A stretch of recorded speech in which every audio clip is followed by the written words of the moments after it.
Hello everyone, welcome to smile for all free school. कैसे हो आप सब? उम्मीद करता हूँ कि बहुत ही अच्छे होंगे।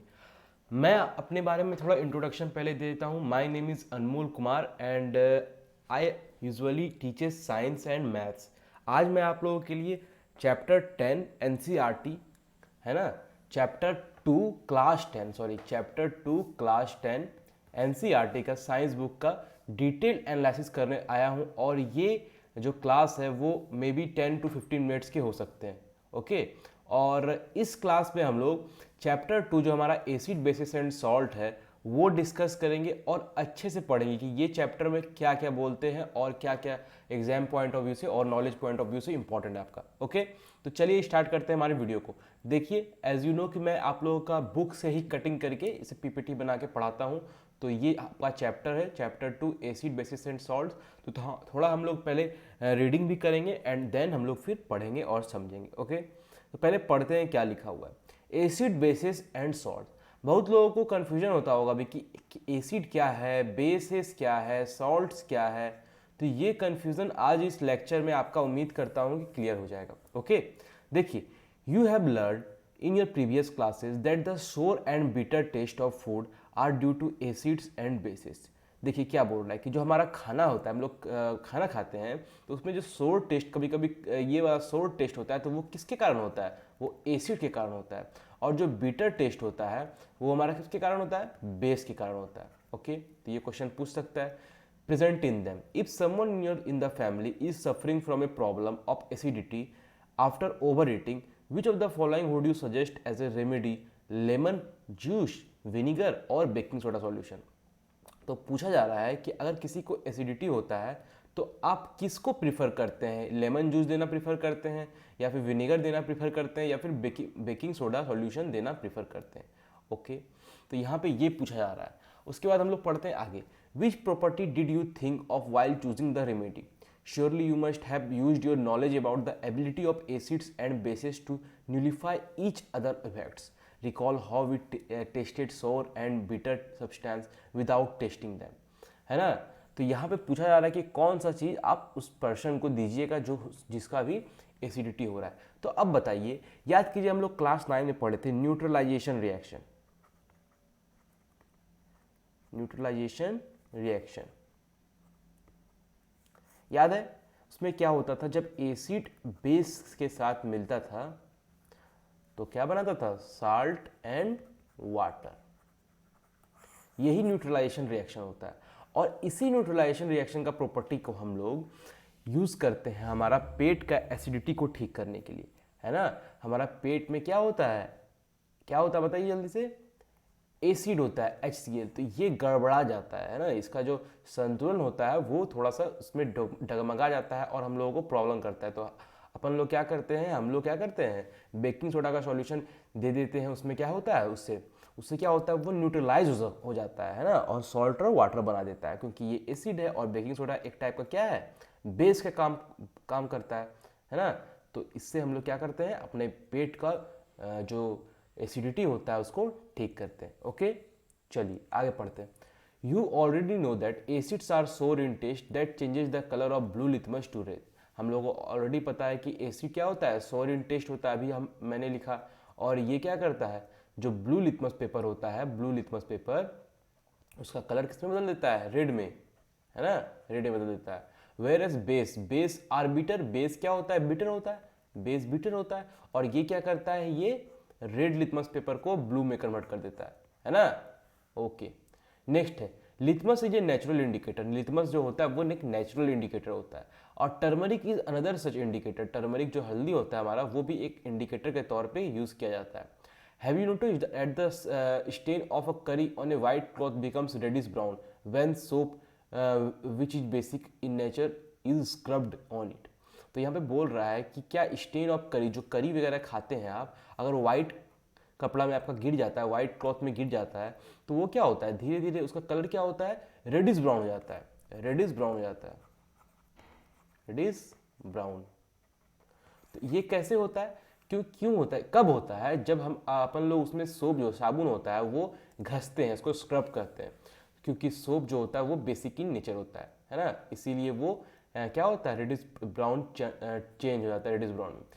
It turns yellow again when the cloth is washed with plenty of water, वो फिर येलो हो जाता है जब क्लॉथ फिर से इसको वॉश करते हैं प्लेंटी ऑफ वाटर से। You can also use synthetic indicators such as methyl orange and phenolphthalein to test the acids and bases। तो चार पांच टाइप का हम लोग जानते हैं क्या होता है, इंडिकेटर्स होता है। पहला होता है क्या, लिथमस पेपर, दूसरा होता है टर्मरिक, तीसरा होता है मिथाइल ऑरेंज, चौथा होता है पेनोप्थिलीन। ओके, ये सब ध्यान रखना है आप लोगों को। चलिए नेक्स्ट चलते हैं, नेक्स्ट पेज पे। नेक्स्ट पेज देखिए, ये कटिंग है आपका, यहाँ पे देखिए क्या लिखा हुआ है, understanding the chemical properties of acids and basis. तो अब केमिकल प्रॉपर्टीज अपन लोग जानेंगे कि क्या होता है एसिड्स और बेसिस का। तो acids and basis in the laboratory, laboratory में एसिड और बेसिस किस तरह बिहेव करता है, तो ये कुछ आपका एक्टिविटी दिया हुआ है, ये आप लोग पढ़ सकते हैं। ओके, और यहाँ पे हम लोग पढ़ते हैं दिस इंडिकेटर टेलस, यहाँ पे देखिए है ना, red litmus paper, blue litmus solution, paper बोलिए सॉल्यूशन बोलिए, पेनोप्थिलीन, मिथाइल ऑरेंज, तो ये सब यूज़ करते हैं अपन लोग इसके लिए, एसिड और बेसिस को डिटेक्ट करने के लिए। तो this indicator tells us whether a substance is acidic और basic by change in colour. तो कलर जिस तरह चेंज होता है उस तरह अपन लोग को पता चलता है कि वो सब्सटेंस एसिड है या बेस है। These are substances whose odour changes in acidic और basic media, these are called olfactory indicators. तो इसे ऑल्फैक्टरी इंडिकेटर्स भी कहा जाता है। ओके, चलिए नेक्स्ट पेज पे चलते हैं। Which of these, vanilla, onion and clove, can be used as olfactory indicators on the basis of your observation? तो ये आप लोगों का होमवर्क है, ये आपको फाइंड आउट करना है कि वैनिला, ऑरेंज या क्लोव में से कौन सा यूज किया जाता है ऑल्फैक्टरी इंडिकेटर के लिए, ऑल्फैक्टरी इंडिकेटर के लिए on the basis of your observation, ये एक्सपेरिमेंट पढ़ने के बाद, है ना। चलिए, how do acids and basis react with metals. अब स्टार्ट हुआ आपका जो इंपॉर्टेंट है, अभी तक तो उधर जो चल रहा था वो ऐसे हल्का सा उभर मतलब शॉर्ट रिव्यू चल रहा था। अब जो आपका ये सब स्टार्ट हुआ है, ये सब आपका एग्जाम पॉइंट ऑफ व्यू से बहुत इंपॉर्टेंट है। ओके, उधर तो उतना ज़्यादा नहीं पूछा जाता है, बट इधर जो अब स्टार्ट करूँगा मैं, इसीलिए ये सब मैं उधर का उतना भी अच्छे से होता है ना, उतना भी नहीं बता रहा था, क्योंकि वो सब एग्जामिनेशन में नहीं पूछता है ना। तो अब ये सब आपके एग्जामिनेशन में बहुत ही ज़्यादा अच्छे से पूछा जाता है। चलिए, how do acid and bases react with metals. तो मेटल से एसिड और बेसिस कैसे रिएक्ट करते हैं ये अपन लोग पढ़ेंगे। देखिए, यहाँ पे reaction of zinc granules with dilute sulphuric acid and testing hydrogen gas by burning.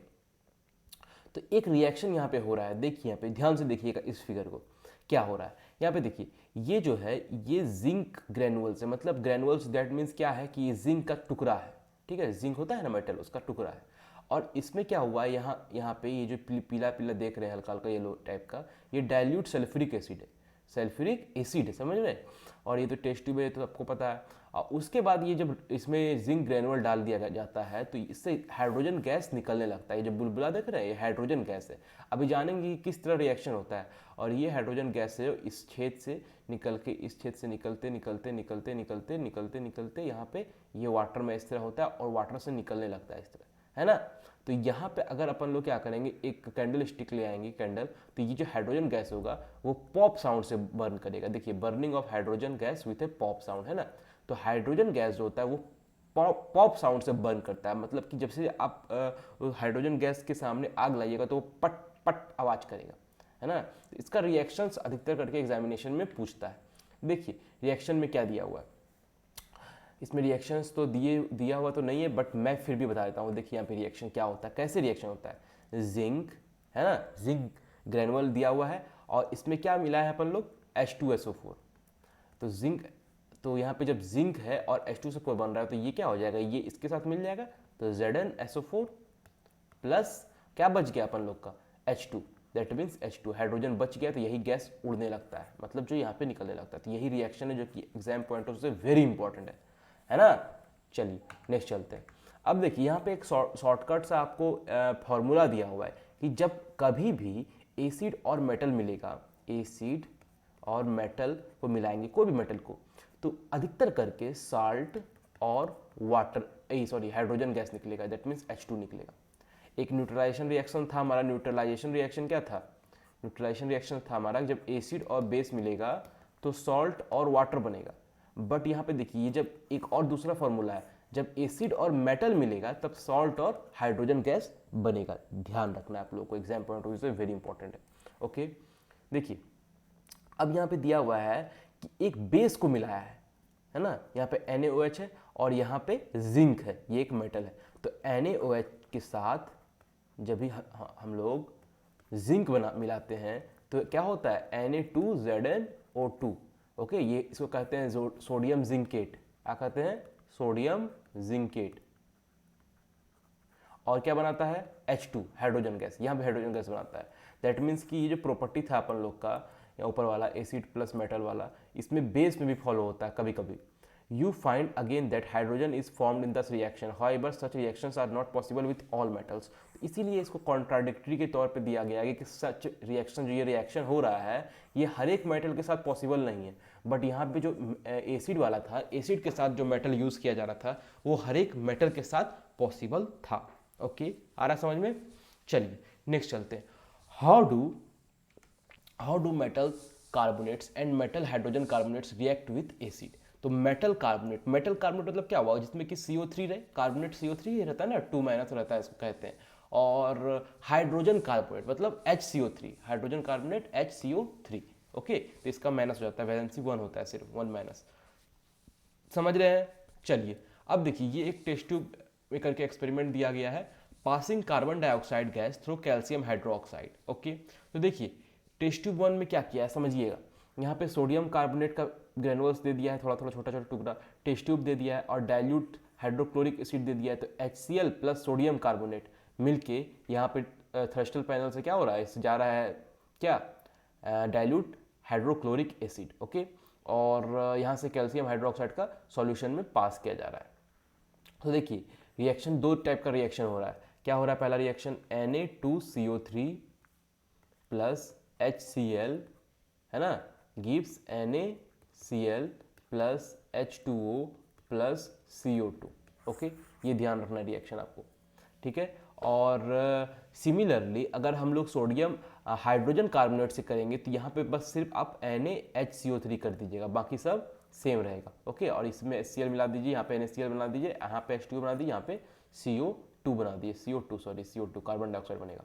Okay, और देखिए यहाँ पे एक और रिएक्शन दिया, on passing the carbon dioxide gas evolve through limestone. तो लाइमस्टोन से अगर पास करेंगे अपन लोग CO2 plus CaOH whole twice, तो ये क्या बन जाएगा, CaCO3 प्लस H2O।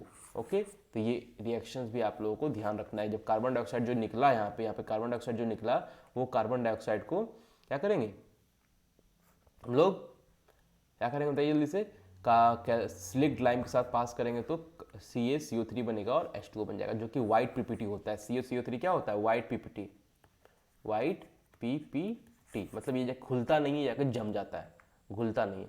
नेक्स्ट देखते हैं, एक और है फिर, कार्बन कैल्शियम कार्बोनेट को वाटर के साथ मिलाएंगे तो क्या हो जाएगा, कार्बन डाइऑक्साइड, और उसके साथ कार्बन डाइऑक्साइड मिलाएंगे तो सॉल्यूबल इन वाटर बन जाएगा, जो कि CaHCO3 हो जाएगा। ये भी इंपॉर्टेंट रिएक्शन है, CaCO3 plus H2O plus CO2, तो ये क्या बन जाएगा, CaHCO3 और होल में ट्वाइस। ओके, तो इसे क्या कहते हैं हम लोग, इसे कहते हैं calcium hydrogen carbonate. Okay, calcium hydrogen carbonate, और ये सॉल्यूबल इन वाटर होता है, सॉल्यूबल इन वाटर। ओके, ध्यान रखिएगा। और देखिए यहाँ पे एक और आपको थ्योरम दिया गया है कि मेटल कार्बोनेट जब भी या फिर मेटल हाइड्रोजन कार्बोनेट एसिड के साथ रिएक्ट करता है तो सॉल्ट तो बनाता ही है, कार्बन डाइऑक्साइड बनाता है और वाटर बनाता है। तो ये वाला थ्योरम एग्जाम भी याद रखिएगा। तो यहाँ पे देखिए लिखा हुआ है, limestone, chalk and marble are different forms of calcium carbonate, है ना। All metal carbonates and hydrogen carbonates react with acid to give corresponding salt, carbon dioxide and water. वही चीज बोल रहा है। दैट मीन्स कि अगर कोई भी मेटल कार्बोनेट, MC मैं लिख रहा हूँ, और कोई भी मेटल हाइड्रोजन कार्बोनेट स्लैश देता हूँ, प्लस नहीं, मेटल हाइड्रोजन कार्बोनेट जब भी एसिड के साथ मिलता है तो क्या बनाता है, सॉल्ट, CO2 और प्लस H2O वाटर। ओके, तो उम्मीद करता हूँ कि आप लोगों को ये वीडियो समझ में आया होगा। और जो नेक्स्ट टॉपिक है हमारा, ये how do acid and bases react with each other. अब एसिड और बेसिस अपने से कैसे रिएक्ट करता है, तो इसी को न्यूट्रलाइजेशन रिएक्शन कहते हैं, न्यूट्रलाइजेशन रिएक्शन, जो मैंने स्टार्टिंग में बताया था। तो यहाँ पे भी दिया हुआ इस बुक में, अपन लोग पढ़ेंगे। ओके, तो आज के लिए तो इतना ही रहने दीजिए, उसके बाद फिर हम लोग नेक्स्ट क्लास में करेंगे। आ रहा समझ में? चलिए, तब तक के लिए stay safe, stay connected, and मिलते हैं फिर नेक्स्ट वीडियो में। Thank you for watching.